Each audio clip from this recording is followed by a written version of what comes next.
environments that to us seem very extreme. So back in time, we can by studying the geologic record, we learn about what the Earth was like at different times, and the geologic record sort of offers us alternative Earths, alternative versions of Earth that may be more analogous to what we'll see out there than what we see on Earth today. That's not hideously expensive, but we don't spend very much money on it. And looking at life in the deep subsurface, it may be that that's where life rides out some of the catastrophes that fascinate Peter.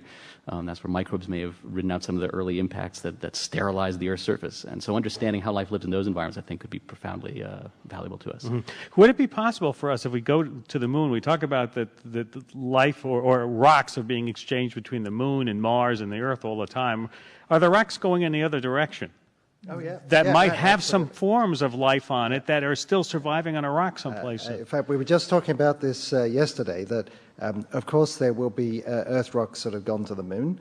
And Barry I was saying, well, surely they get pulverized when they hit, but if they're big enough, maybe they'll fragment and those Earth rocks will still be there. Now, the late heavy bombardment, which probably sterilized our planet many times, right up to about 3.8 billion years ago, the Earth is 4.5 billion years old. It's not inconceivable that there was some form of life before that final sterilization event, and that this form of life, fossilized, is there on the moon in an Earth rock that went there maybe 4.2 billion years ago. So if we could identify those rocks, it could be a bonanza, a window into the past that's been totally obliterated right here on our own planet.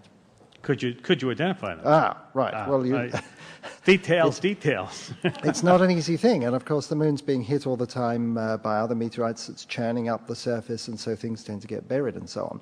On Earth, there are people who are very good at spotting meteorites. They can cruise around and they know intuitively where they are. Doing it on the moon is a much tougher proposition, but they're there all right. There'll be Earth rocks out, for sure. Let's go to this question from the audience. Yes, sir.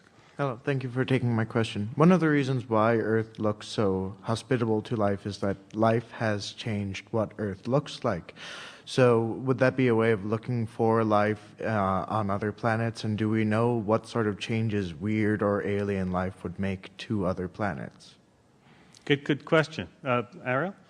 So in terms of putting telescopes in space to someday look at the atmospheres of other planets, the first thing we think of to look at actually is evidence of how life has affected the atmosphere of those planets. And what we've turned to actually is looking for evidence of oxygen in those atmospheres. The accumulation of oxygen in the Earth's atmosphere, we're quite convinced, is a result of photosynthetically produced oxygen.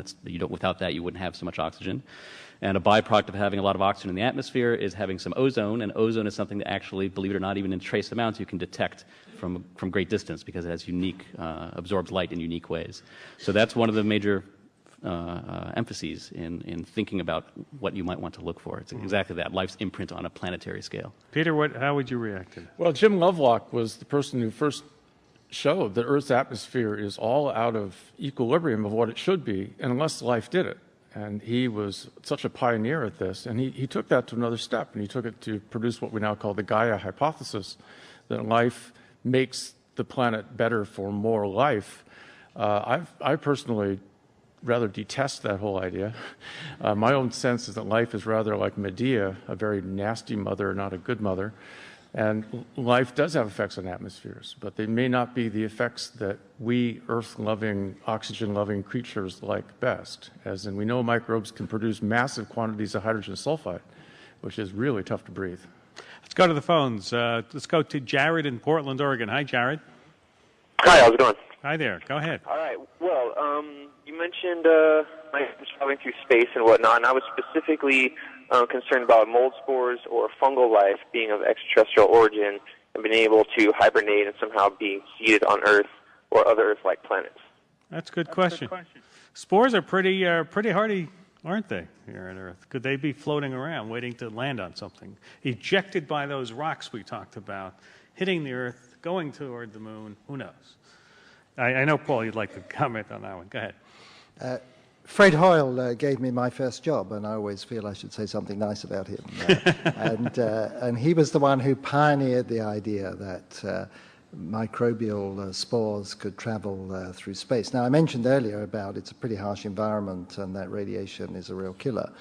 But a slight variant of this, I think, does work, and that we've already discussed, that asteroids and comets slam into planets with enough force to splatter rocks all around the solar system. And some of these rocks inevitably will convey microorganisms into space. It's very easy to show that they can be lifted off a planet.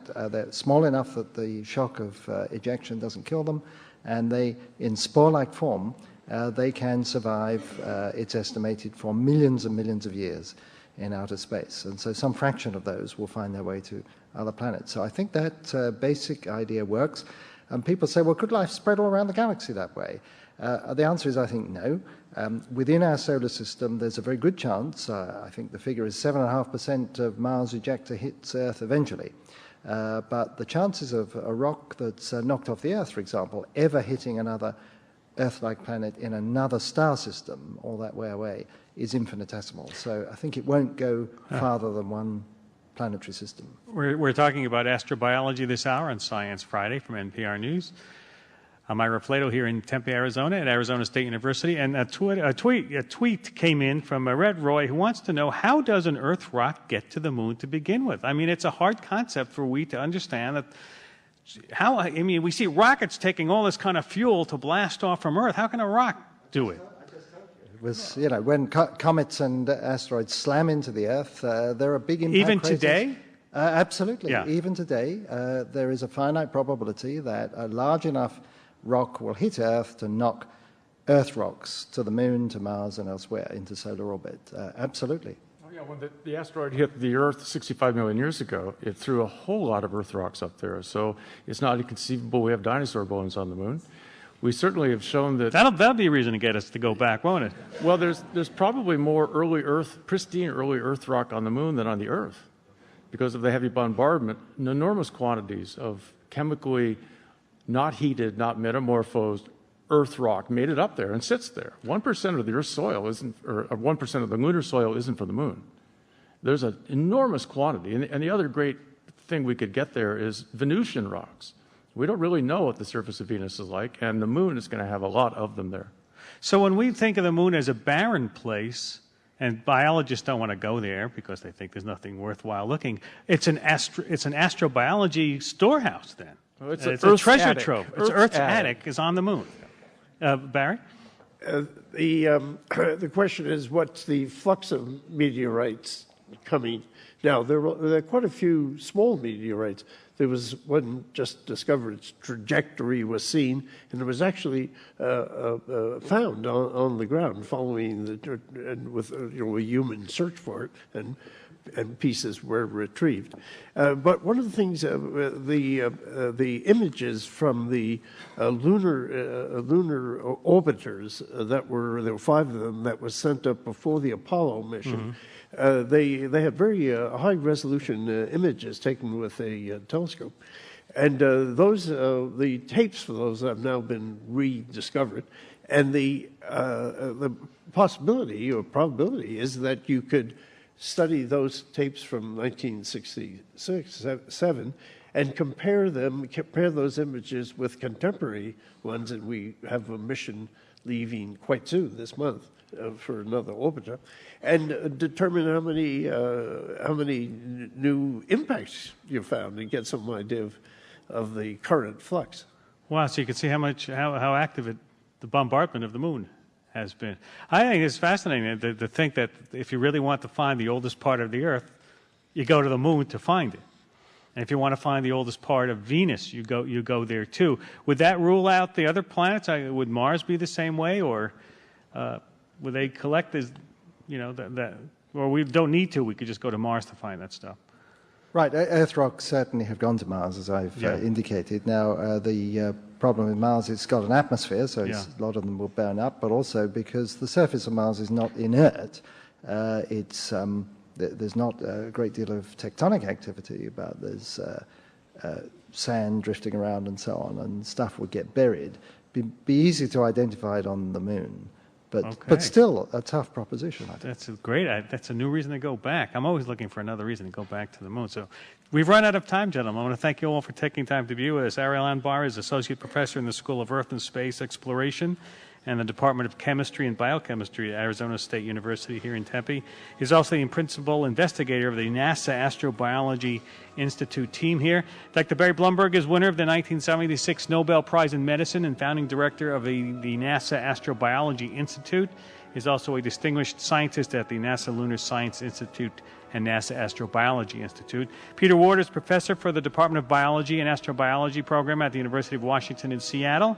And Paul Davies is a cosmologist, physicist, and astrobiologist and director of the Beyond Center at Arizona State University. Thank you all for taking time to be with us today. Sure.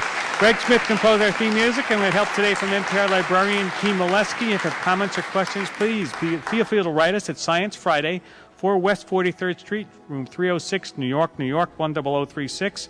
Also, keep twittering us at SciFri going on all week, and we're podcasting and blogging, and we got a video pick of the week up there. We didn't have time to talk about it, but it has to do with our local Arizona. Here you'll be able to see some interesting cacti up there in Arizona. Have a great week, and we'll see you back in New York next week. I'm Ira Flatlow in Tempe.